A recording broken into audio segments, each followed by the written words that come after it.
আজকে সন্ধে আমাদের জলখাবার হবে লাল সবুজ লুচি। শীতকাল পড়েছে, লাল সবুজ লুচি হবে না তা কি পালং শাকের কালারটা। তো আজকে সন্ধেবেলা আমরা বানিয়ে ফেলছি লাল সবুজ লুচি। একটা বিটি দিয়ে লুচি হবে আর একটা পালং শাক দিয়ে।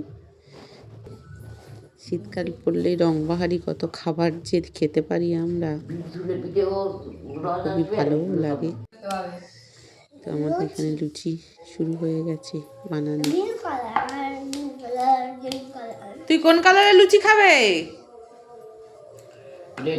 গ্রিন না রেড?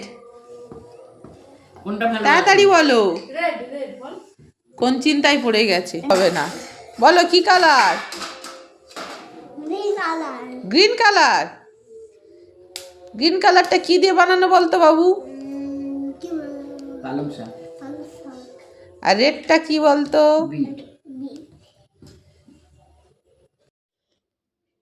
লুচিগুলোকে বেলেছে কত সুন্দর ফুলের মতো ঠিক দেখতে লাগছে, কি দারুণ লাগছে। বানিয়ে খেতেও বেশ সুন্দরও লাগবে।